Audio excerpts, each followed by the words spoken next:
Welcome to Man Does Tech, where I solve the problems you didn't even know you had.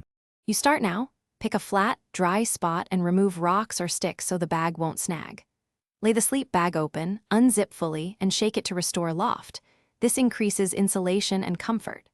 Once done, orient the hood toward your head so zippers and draft tubes face away from wind.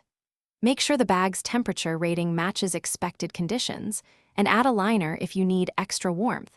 This is the only way to optimize warmth and comfort right away.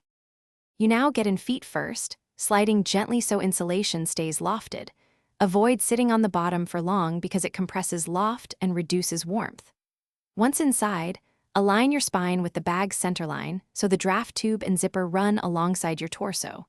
Pull the hood over your shoulders and tuck your arms in if possible.